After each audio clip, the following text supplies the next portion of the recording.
So the decision to do a PhD at all probably was influenced as well by my exchange stay here. Having this flexibility and doing mathematics, those are two things that I enjoyed here, and I thought, okay, let's do that for another 3 years. Semma, please bring back the chocolate mousse. I need it.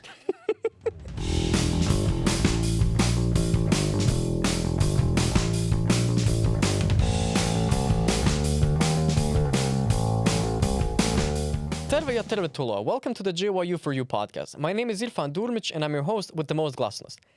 Today's episode might be the most casual one that we've done so far and the one that has the most technical difficulties that I want to apologize for in advance, but I think the content will make up for it. So today we're joined by a very good friend of mine, Lukas from Germany, whom I met back in August 2022 when he became an exchange student at JYU and I became an international degree student at JYU.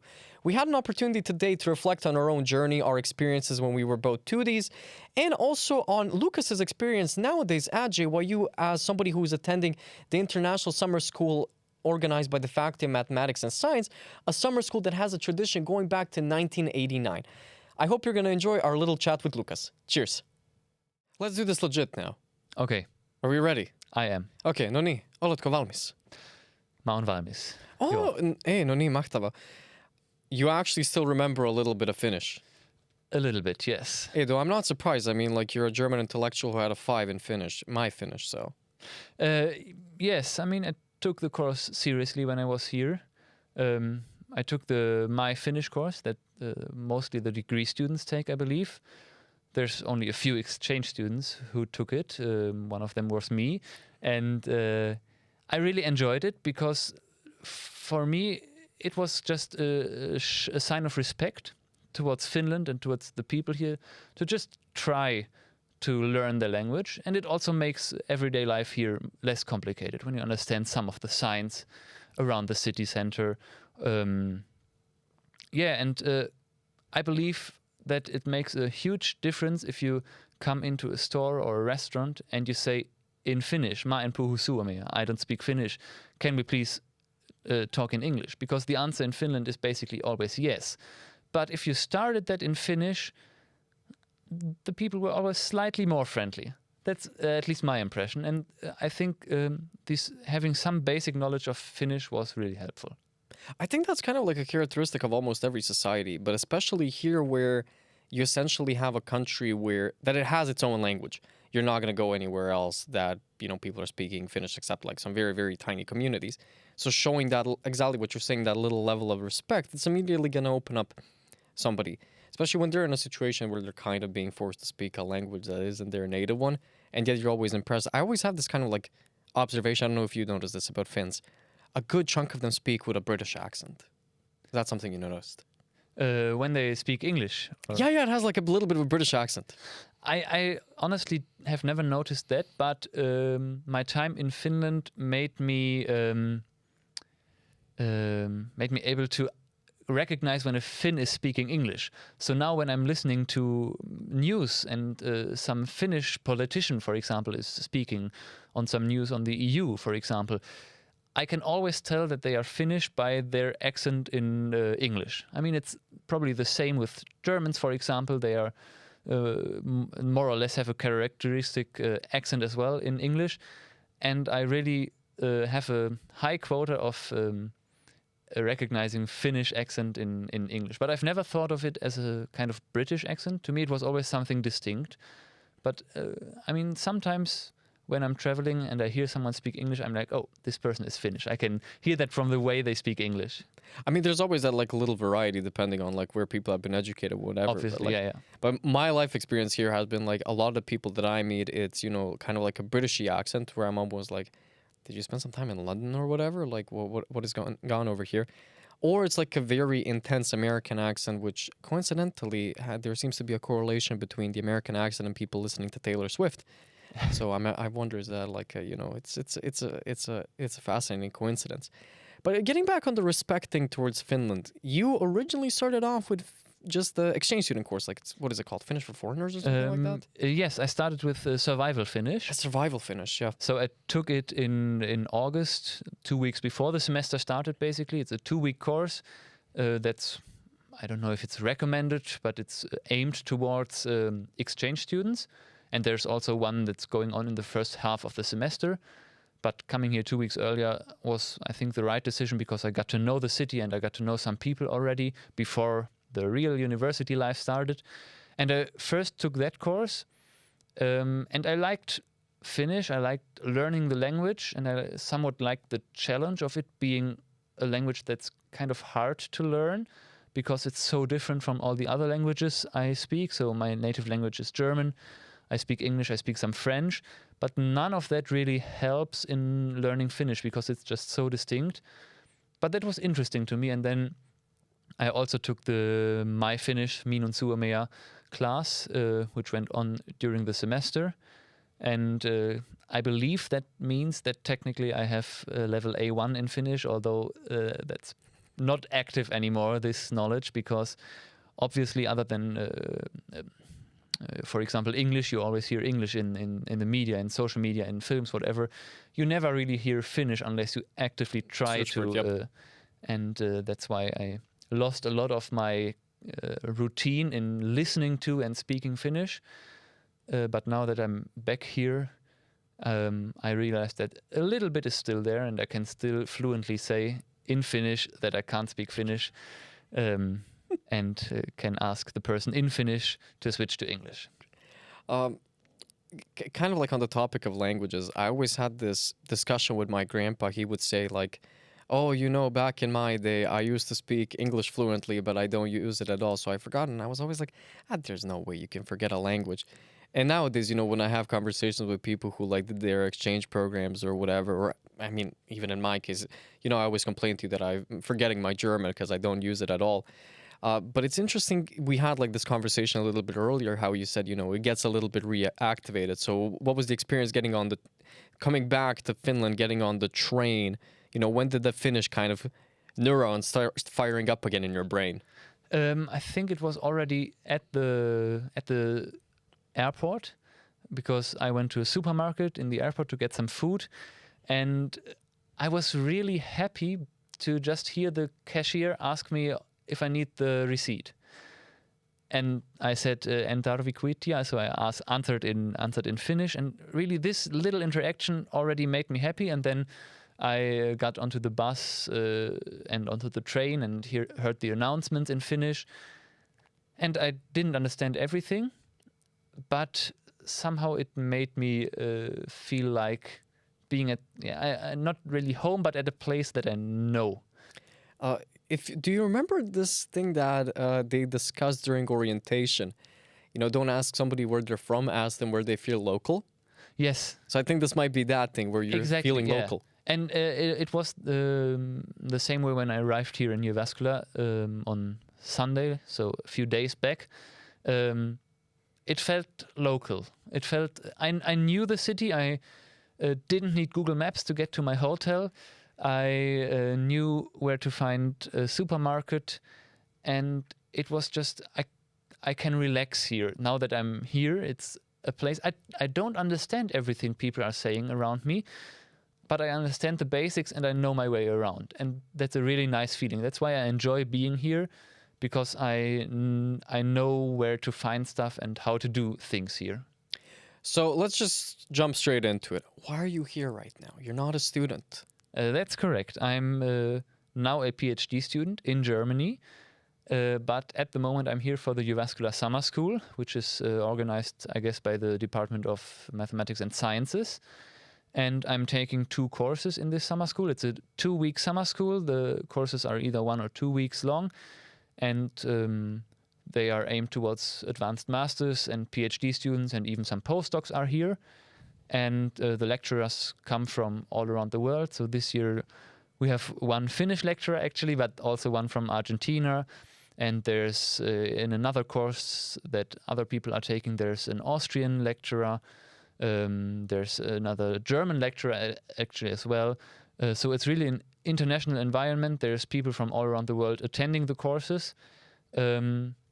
Yeah, and I was here initially 2 years ago as an exchange student and liked it so much that I decided to come back, and that's why I'm here at the moment. And this is the second time that you're coming to the summer school. Yes, I was at the summer school last year as well, and both years my motivation was more that I wanted to be in Jyväskylä again and less that the courses are strictly necessary for my education. But both times it turned out that the courses are really nice and I enjoyed them because I enjoy doing mathematics as well. And combining both, being here in Jyväskylä and enjoying somewhat the vibe of the city again and feeling nostalgic about my time here. And on top of that, learning some mathematics and connecting with people all around the world is really nice. And that's why I'm here for the third time in total and the second year in a row attending the summer school. I mean, I hope you're going to be here again next year. We only get an opportunity to see each other once a year, so... Yes, I hope so as well. So kind of, you already gave a surprisingly nice little advertisement for the summer school. Do you happen to know how long the summer school's been going on? This year is the 33rd summer school. And due to COVID, 1 or 2 times were cancelled. And my lecturer today actually told us that he was here for the first summer school as a student back then, or a PhD student, in 1989. So 1989 was the first time that this summer school happened.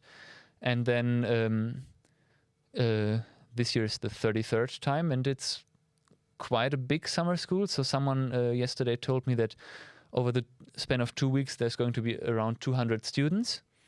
And there's courses in mathematics, physics, chemistry, nanoscience, biology, computer science, cognitive science, and some interdisciplinary courses as well.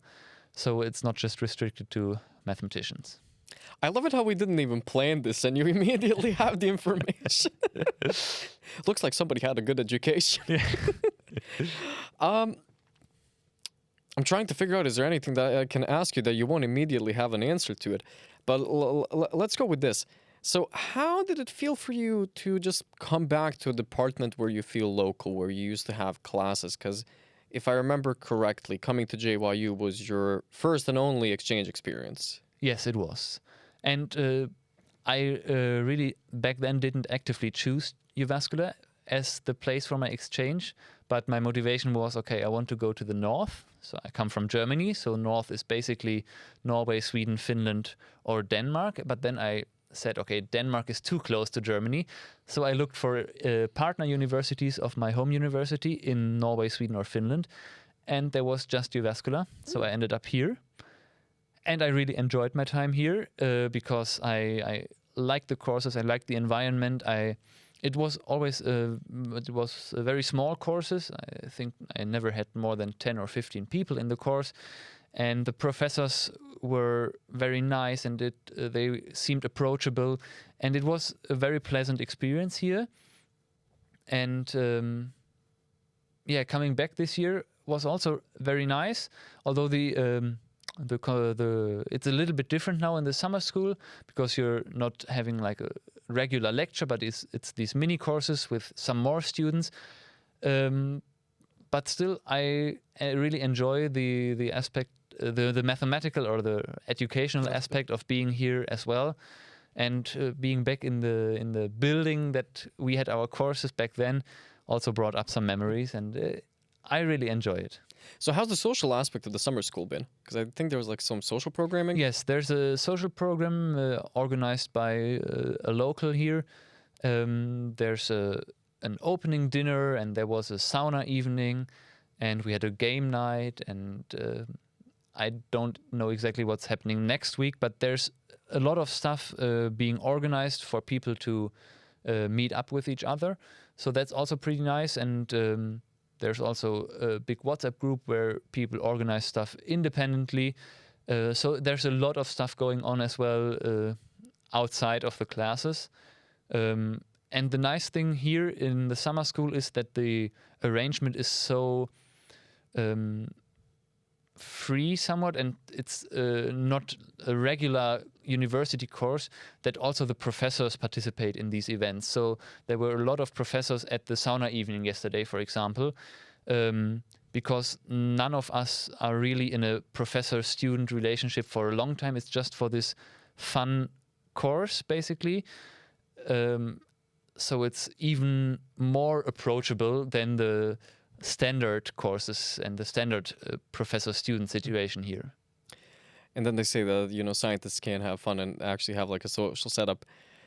I mean, actually, when you're talking about that whole, like, you know, nice little social setting, how everything's comfortable, I'm thinking about the summer school when we did it last year, because we were in that one course together, the stochastics course, and we had lunch basically every time with like other students and the professors who were supervising it and the professors who were attending the summer school. I always forget, is the summer school for free or? Yes, it is for free, but you have to pay for accommodation and travel costs yourself. So there's no possibility for funding that, but there's no fee for the courses at least. And then in my case, both years, last year and this year, I got some money from my home university, because obviously attending a summer school is something that makes sense for your education. And my university decided that they will fund the accommodation and the travel costs, basically. But you don't pay any fee for the courses here. And the only thing that costs something is the opening dinner. But also the social program is for free. So the sauna evening, for example, yesterday there were some snacks provided as well. And obviously the sauna, that was also for free. So that's a pretty good deal in my book. And you're still getting credits, or do you even need them now? I don't need them now because I'm a PhD student, and in Germany the PhD does not include any coursework. But you can get credit points. So basically you get a certificate of attendance for just attending, for being there.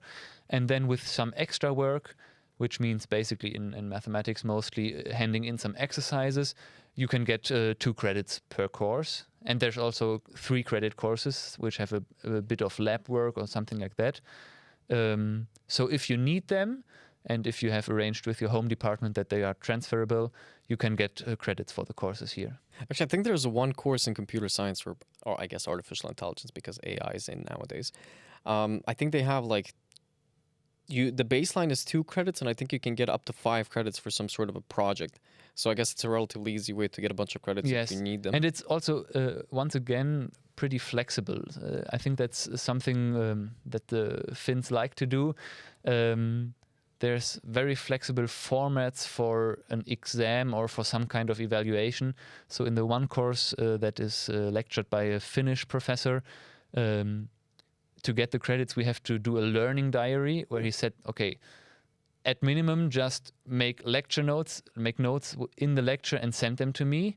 But then he gave us points in his lecture where he was like, okay, if you are interested in that, you can dive into that topic and write a few pages on that. Or you can do that, or you can do that. And basically the decision is ours as the students to do what we find interesting and then send that to him. And I mean, these courses don't get graded on a 0 to 5 scale, but just pass or fail. But these like flexible formats for exams is something that I also really like, and I think that's something that in Finland is standard, to have these independent study possibilities as well, where you basically just read material and then do an exam. And I think that's really nice because then you can organize your study plan yourself, and this spirit is also present in the summer school. Oh yeah, there really is like a high level of flexibility, and I kind of like how you can see through the summer school a little bit of a flavor of, you know, the high school education system and the below high school education systems in Finland are the ones that get the most praise. But through this type of an opportunity, you get to see a little bit of flavor, like, okay, how does it work at the university level? And I really do appreciate that level of flexibility. Actually, in spring 2023, back, you know, you already left, Arturo and I took a class that was originally just designed as a class in Finnish. We did like advanced finance. And we made like a really easy arrangement with the professor, like, hey, can we do it like this? Can we do it like this? Da, da, da, da. And we did it as like an oral exam, because both of us thought like, oh, we would learn more from an oral exam than a standard thing. And it's really that focus of, I don't care how, I think this is kind of the philosophy. I don't care how you're learning. I want you to learn, but learning means truly understanding, not just like, here's the little bit of information that you're getting from me right now. No. Like, did you understand this? And is this something that genuinely interests you? So speaking kind of about being generally interested in something, where are you studying right now? I am at the University of Constance in the very south of Germany, right next to the border with Switzerland and right next to Lake Constance, one of the biggest, I would think even the biggest lake in Germany, and it's shared between Germany, Austria and Switzerland. And I moved there for my PhD in April.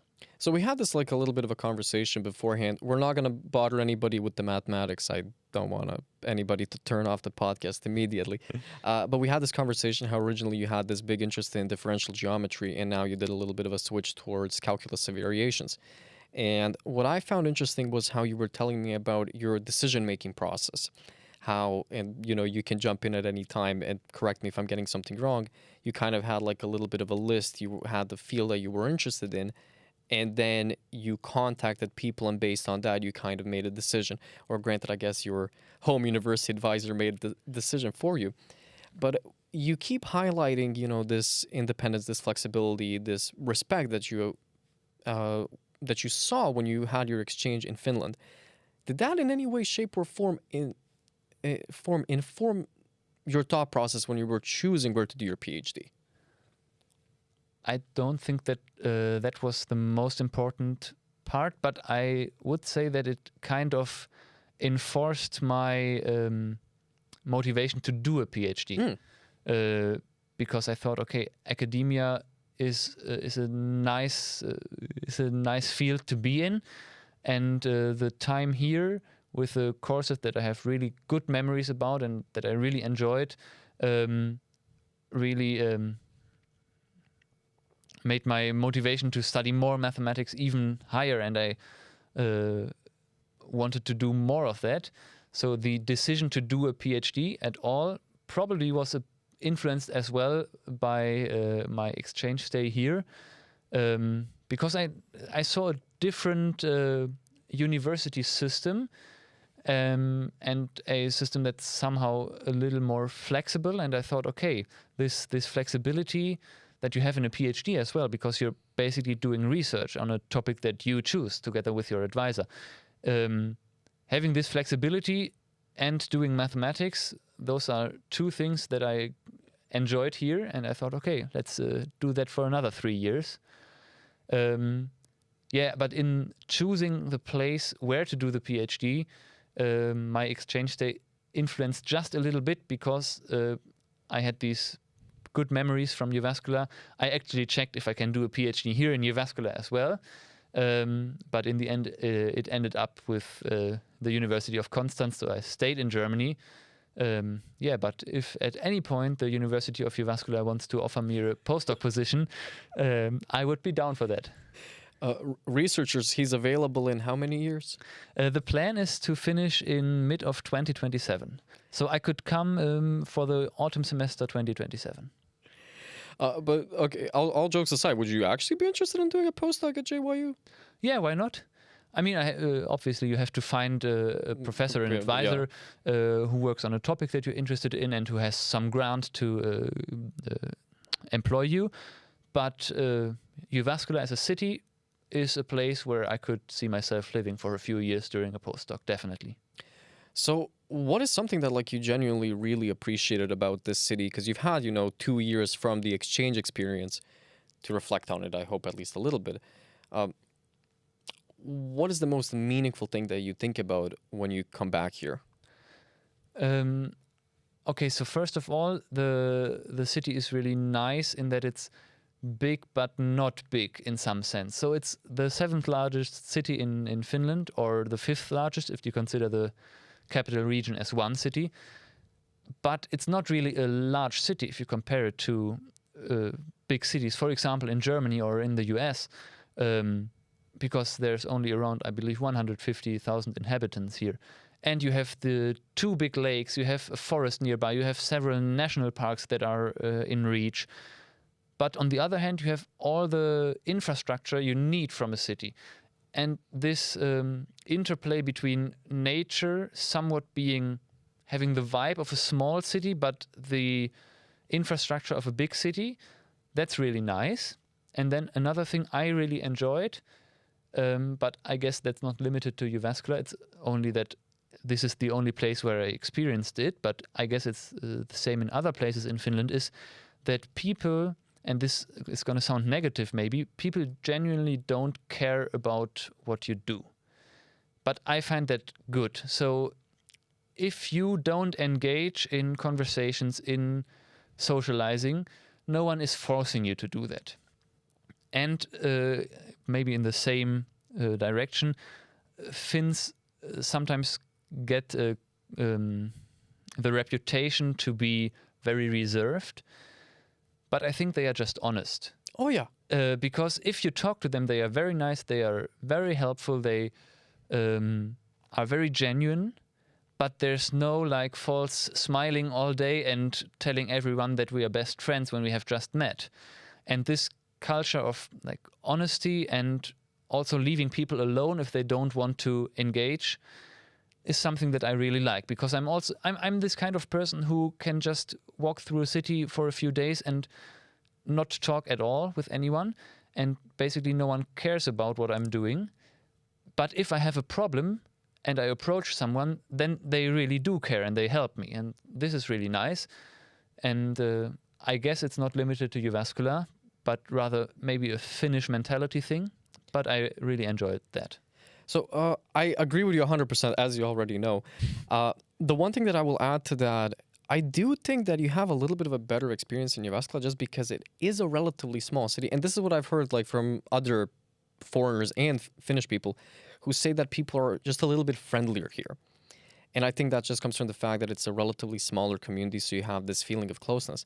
But it's kind of related to a thing that I always tell my tuties. I always say that you can be as social or as asocial in the city as you want to be. If you want to go out every night, meet 1,000 different people every night, you have the opportunity to do that. Up to 150 nights after that, you'll start bumping into people. But you're the better mathematician. You figure out when's the minimal day when you're going to start meeting. The probability of meeting a lot of old people is the same. Anyway, but you also have the option, just like if you want to spend a week at home just doing your own thing, not interacting with somebody, you can do that. And on a personal level, I just got to say this, as you know, spending 4 years in the States where you constantly had to be on whatever is going on, you're constantly on, it's draining and it becomes disingenuous. Whereas here, if you want to talk, you talk. If you don't want to talk, you don't. And then it's exactly that honesty that you're mentioning. It's just being who you are, and then it's immediately easier to build some sort of a connection. Yeah, I thought that my answer would lead to you bashing the US, but I mean, that's exactly, you told me about that in the US, that you didn't enjoy this false friendliness. And I think it's exactly the opposite here. And I've never been to the US, but I wouldn't enjoy it as well. So, I mean, there's also just like, I got to say this so they don't revoke my visa, my US visa. But no, all jokes aside, I think it's just like a different system and like a concept of reality, I guess. Whereas in the States, you are in a structured system where everybody is expected to constantly move around, and you can't really build a deep connection if 1 year you're in Boston, the next year you're in DC, the third year you're in New York, whatever. Of course, you're going to have a little bit of like a more shallow interaction, then you're going to try to increase your own your own kind of like level of outward exposed affection in order to show some like warmth or whatever. Whereas I think here it's again smaller country, smaller place, and again it's just that type of mentality where like I want to be myself. I don't want to bug anybody. I don't want anybody bugging me. So kind of going a little bit backwards, you were in the student village, right, during your stay here? Yes. So is it weird to come here and not be in the student village? Yes, a little bit, because the student village was my home for 4.5 months. And one aspect of the student village is really outstanding to me, and that's the fact that during the semester time, there's the restaurant Rentuka, which is also open on the weekends. So during these 4.5 months, I think I can count on one hand the times I cooked a meal for myself, because I always went to Rentuka. And not having that anymore, but for example, this year I'm in a hotel. So if I want to eat there, I have to pay full restaurant price and not the €2.95 I had to pay in Rentuka to get the student priced meal. Or last year I was staying in a hostel where I didn't have any restaurant in there at all. So this is a very convenient thing that the student village had that I'm not having right now. It was especially wonderful when it was, the height of winter and you didn't have to go anywhere far away. What was your favorite student restaurant when you were here? Probably Piatto, the one in the Agora building. First of all, because of the chocolate mousse. Sema, please bring back the chocolate mousse. I need it. Please talk to the summer school coordinators when the next summer school is happening next year, because I will try to be here and then have this chocolate mousse every day as the dessert. That would be my sincere wish to make my stay in Finland even better. I think you're going to single-handedly, double the profits of summer during that period of time. Is really the chocolate mousse the main thing? No, I mean, first of all, I have to say the student restaurants are really nice. Having this opportunity to, when we were here, it was €2.70, then it was €3.20, now it's €2.95. So let's say €3 to get a student meal. And first of all, that's very cheap, but it's good food mostly. And I guess the choices in Piatto were mostly the ones that I liked more than other restaurants. But as I said, I ate a lot in Rentuka as well. Sometimes we ate in the math building at Maya. And that's also something that I like, because at my home university, for example, there's one big student restaurant and it's also good and the prices are also low. So everything is somewhat comparable, but there's only this one at the university.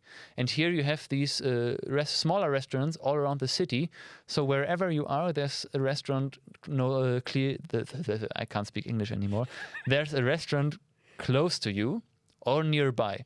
I think I just mixed up close and nearby into one word. So you never have to get to the campus on a day where you don't have university. That's also something for the student village. If it's just a lazy day, you don't have to get to the university to get the cheap meal, or you don't have to cook for yourself, or you don't have to go to a fancy restaurant. You can just go to the student restaurant that's right around the corner. And I do kind of like the whole, what you mentioned, there's so many restaurants in town, student restaurants, emphasizing it. You do have a huge level of flexibility. I don't know if you remember this, but God knows that I'm a picky eater. So I always like the fact there's always going to be at least 5 student restaurants. I'm like, okay, there's going to be something delicious over here. Though, and another thing that do you remember how the different student restaurants have a themed day? Like, for example, Maya on Fridays has the whole burger day. Oh yes, now that you say it, yeah, I remember that. I remember that we had discussions in our group of international people in the math department where to go eat, because there were strong opinions towards Piatto in the Spanish-speaking part of the group. But on Friday there were also strong opinions towards Maya for the burgers in the German-speaking part of our group, including you. I'm adopted now in the German group. And yes, I remember that. That's also nice to have some variance. I have to say, now that I'm back here, there's some of the dishes I already knew from my time back then, but there's also new dishes now that I didn't know so far. So apparently they are also changing up their menu. So it's a really nice thing that these student restaurants exist and that they are so abundant in the city. Did you know that Ilokkivi now is owned by Sema? Oh no, I didn't know that. Yeah, that's a new one. So the coffee punch cards, if you have any left now, you can actually use them at Sema. But it was kind of this brought some memories now when you started mentioning how we used to all go to the student restaurants. I really loved it how international of a lunch group we had, because it was let's go like this. Should I go by languages or nationalities? Oh, this is for stabilization. We will be right back in 20 seconds. There it or is. maybe less. Maybe less. Maybe less. We are back. So, guys, you might have noticed that the lights changed a little bit. This is because Lukas over here is a big environmentalist, so he insisted that we have a timer on the lights, and I guess the timer went a little bit sooner than expected. I am sure that Greta Thunberg supported our decision to lower the lights at some point. But in any case, most of you guys are probably just, listening to us and not really watching it. I'm actually going to keep this in the podcast. Okay, Let's have because we went with like a full-on casual episode, just like, we're breaking the fourth wall a little bit more than what I usually do. Do you want to tell the guests how this podcast today happened? Yes. So basically, since I'm here for the third time, and the last time we two met was last year when I was here for the summer school, we scheduled a meeting for this afternoon, and we just wanted to go for a coffee and catch up, basically. And then around 2 hours before our meeting, Irfan asked me, well, I have a random offer. Do you want to be on one of the podcast episodes? And I want to be honest, I immediately said yes. And I even told him that I somewhat wished that he would ask me that, but that I was too shy to ask myself, because I'm a listener of this podcast. Actually, I'm a watcher. I usually watch it on YouTube. And I really enjoy the stories, and I always try to find hidden Easter eggs or references that Irfan drops to our time here, because the first semester of his time in Jyväskylä was the one where I was here as well. So we basically got to know the city together. We were in the same tutor group. So there's a lot of experiences that we made together. And I'm always trying to find references for that. So basically, I'm a big fan of this podcast. And when you invited me to be a guest on it, it was a no-brainer to say yes. And then very spontaneously, we decided to cut our coffee break a little short and go into the recording studio. Yeah, and luckily the studio was actually available. Though again, I guess we had a little bit of a thing with the lights. And speaking of tutor, massive shout out to Emmy, who was an absolutely wonderful tutor. And Yes. No, she was actually like so nice. I genuinely decided to be a tutor. This is gonna be my third semester as a tutor. She did such a good job, and I still occasionally kind of like reference her email when I'm trying to prepare something. Yes, it was really helpful to have her as a tutor. And basically, she's the reason why we know each other. Yeah, because she was like, well, let's just all meet together. Yeah, because I think we arrived either on the same day or I arrived one day after you, but basically I arrived, and then we three, Emmy, you and me, went shopping to Prisma for like the basic supplies that we needed. And that's where we got to know each other. And I think one of the first things you did was probably some insensitive joke about German history. And I really enjoyed it. And that's how we became friends.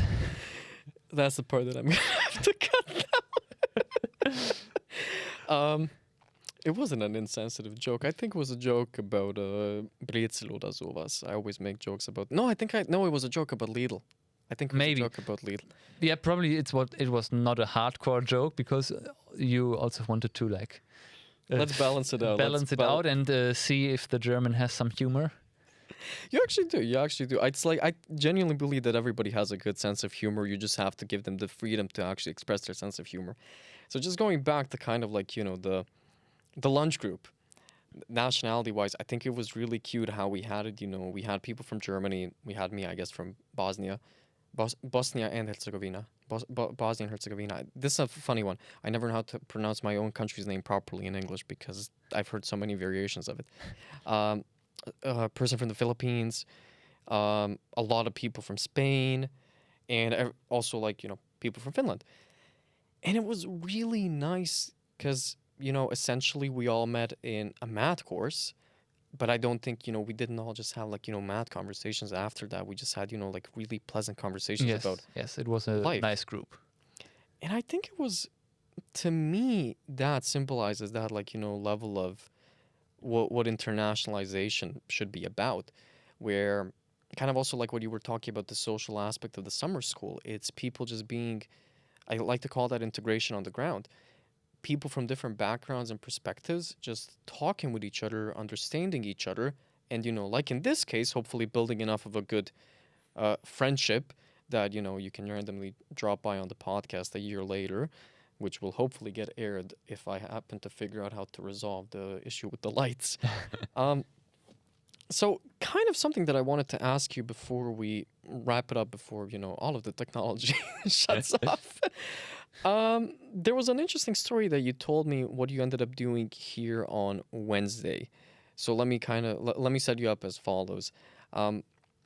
Other than me, is there anybody that you managed to meet up with in the city? Yes, I did. And that's another aspect that I like about being here, because there's still some people in the city that I know and that I can meet up with again. When I came here in 2022 for the exchange semester, I wanted to join an orchestra because I play the saxophone. And I thought, okay, 4.5 months without doing any music would not be the best time. But the problem was, because I had 2 big suitcases, I couldn't bring my saxophone here. So basically, on the association fair that happened in the beginning of the semester, I went up to the wind orchestra here and told them, hey, I can play the saxophone. I believe I am a decent saxophone player, but I don't have an instrument. Can I play with you? And they arranged it. So one of the conductors was able to borrow... No, is it lend or borrow? I always mix up. So I got the instrument from her. Yeah, you borrowed.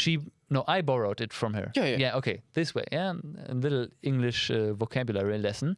So I borrowed the instrument from her, and I got to play with them and played some very nice concerts. And they were very open to me. They immediately made everything available in English for me and to other exchange students who were there. And it was a really pleasant experience for me to have these weekly rehearsals, because I really enjoy playing music, and it's a nice